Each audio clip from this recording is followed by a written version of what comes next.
আসসালামু আলাইকুম everyone, welcome to my another new video. সবাই কেমন আছেন? আশা করি সবাই অনেক ভালো আছেন। তো এটা হচ্ছে আমার ঈদ ভ্লগ ভিডিও, আর ভিডিওটা দিতে একটু লেট হয়ে গেল, তার জন্য আগে থেকেই সরি বলে নিচ্ছি। আমি আসলে এডিট করার অলসতায় আমার আর ভিডিওটা আপলোড করা হচ্ছে না। তো ফার্স্টে এখানে আমি ঈদের আগের দিন আমরা প্যারিসে ছিলাম, তো ওইখানে ফার্স্টে একটা দোকানে গিয়েছিলাম ঈদের শপিং করতে, কারণ এখান থেকে তাড়াহুড়ায় আমাদের কিছুই কেনা হয়নি। দেন আমার এই ড্রেসটা আমি চুজ করেছিলাম আর আমার হাজব্যান্ডের পাঞ্জাবি। তো এই হচ্ছে কম্বো সেটটা। আর আমাদের ড্রেসগুলো কেমন হয়েছে অবশ্যই আমাকে কমেন্টে লিখে জানাবা।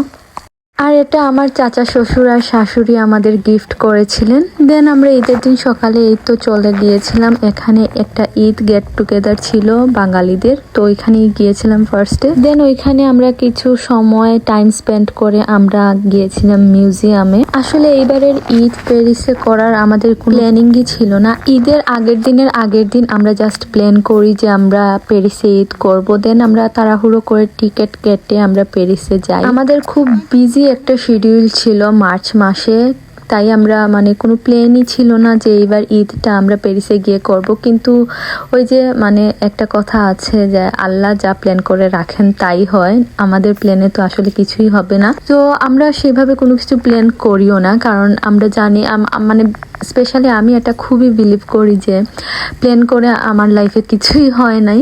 তো এটা আমি খুব বিশ্বাস করি। তাই আমি আমরা কোনো কিছু প্ল্যান করলেও ওইটা নিয়ে একদম ডেসপারেট থাকি না, কারণ আমরা জানি এটা প্ল্যানটা সাকসেসফুল হতেও পারে আবার নাও হতে পারে। তাই ওইভাবে আমরা প্ল্যান করে কিছু করি না, আমাদের সব কিছুই হুটহাট করে করা হয় বেশিরভাগ জিনিসই। তো যাই হোক, জানি না নেক্সট ঈদ কোথায় করব। অবশ্যই জার্মানিতে করব, বাট কোন সিটিতে করব ওইটা এখনও জানি না। ওইগুলো নিয়ে এখনও আমাদের কোনো প্ল্যান হয় নাই, জানি না কোথায় করব।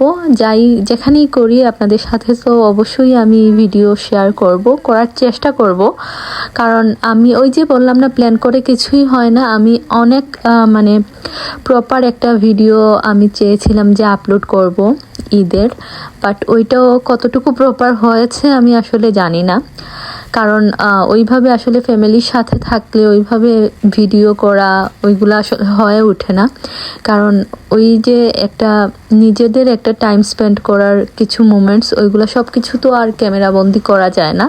তো যাই হোক, আমি যতটুকু পেরেছি আমি ভিডিওগুলো কিছু কিছু ক্লিপ নিয়ে রেখেছি যাতে আপনাদের সাথে শেয়ার করতে পারি, এতটুকুই। তো এই তো কথা বলতে বলতে আমরা মিউজিয়ামে চলে যাচ্ছি। আমরা বাসে করে যাচ্ছিলাম।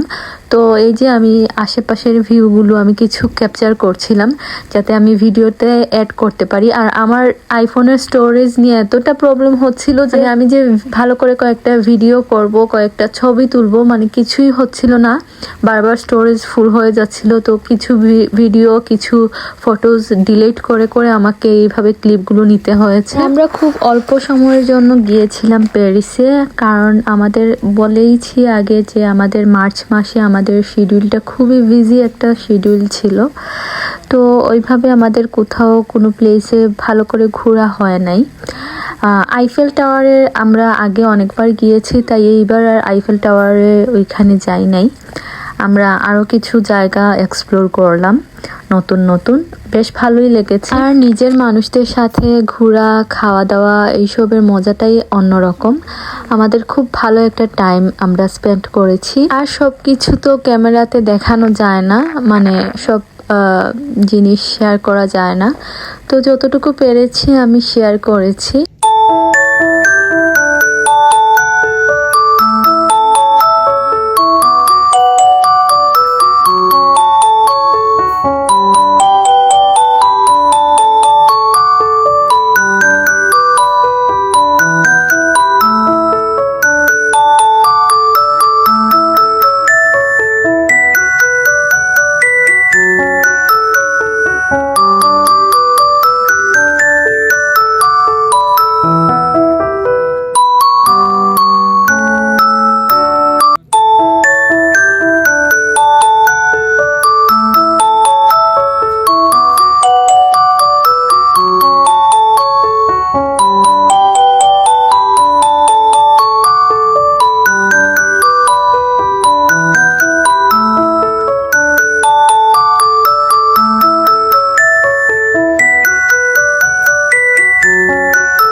তো আমরা মিউজিয়ামে চলেও আসলাম। আর ওই দিন মিউজিয়ামটা অফ ছিল, তাই আমরা ভেতরে যেতে পারিনি।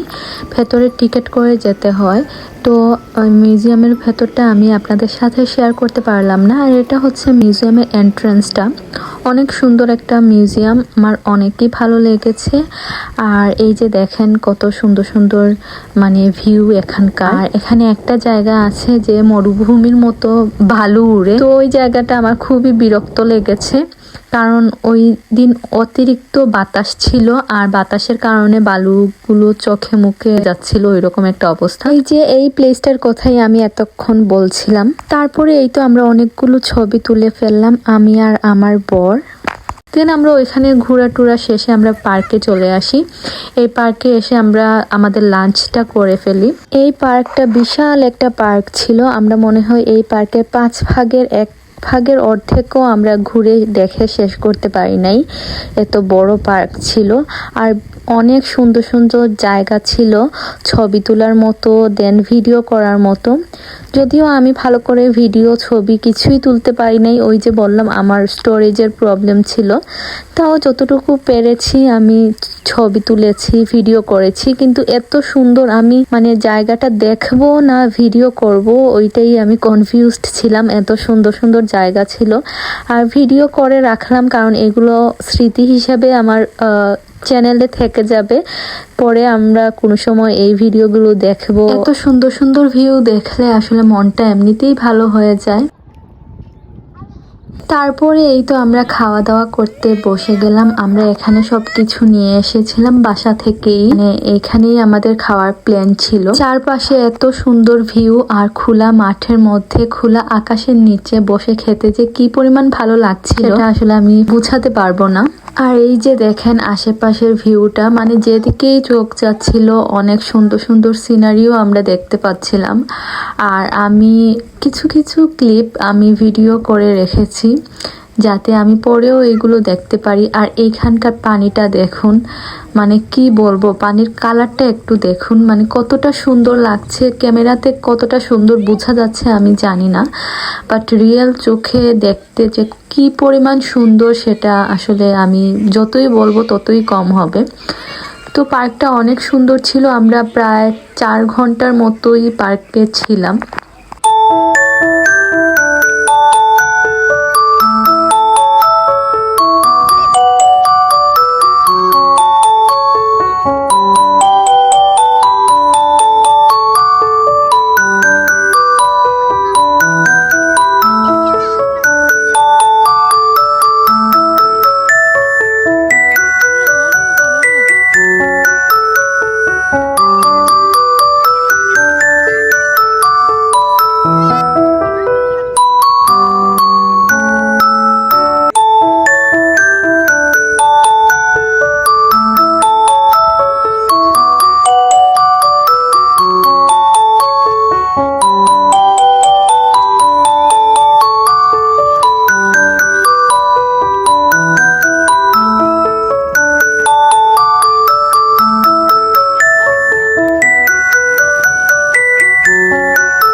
দিন ঘোরাঘুরি শেষে ওই দিনই আমরা জার্মানির উদ্দেশ্যে আবার রওনা হই। দেন এই তো আমরা জার্মানিতে পৌঁছেও যাই। পৌঁছার পরে আমরা এখানে লাঞ্চ করার জন্য একটা রেস্টুরেন্টে উঠি। তো এখানে আমরা লাঞ্চ করি। দেন খাওয়া দাওয়া করার পরে আমরা আমাদের নতুন বাসায় যাই। তো বাসার ভিডিওটা আমি ভেরি সুন আপলোড করার চেষ্টা করব। আর এই তো এখানে আমরা লাঞ্চ করছিলাম। এখানে লাঞ্চ করার পরে আমরা বাসায় চলে গিয়েছিলাম। তো ভিডিওটা এতটুকু পর্যন্তই। যদি ভালো লাগে অবশ্যই লাইক, কমেন্ট অ্যান্ড শেয়ার করতে ভুলবেন না। আর তো আমি বাসায় আসার পরে আমি আসলে ঈদে তেমনভাবে মেহেদি দিতে পারি নাই হাতে। তো বাসায় এসে বোরিং ফিল হচ্ছিল, ভাবলাম হাতে একটু মেহেদি দেই। তো মেহেদি দেওয়ার পরে এই তো আমি ভিডিও করছিলাম, ভাবলাম ক্লিপটা অ্যাড করে দিব এই ভিডিওর সাথে। তো আমার ভিডিওটা আমি এখানেই এন্ড করে দিব। আর আপনাদের কার ঈদ কেমন কাটলো আমাকে অবশ্যই কমেন্ট করে জানাতে ভুলবেন না। দেখা হবে নতুন কোনো ভিডিওতে। সবাই ভালো থাকবেন, সুস্থ থাকবেন, আমার জন্য দোয়া করবেন। আল্লাহ হাফিজ।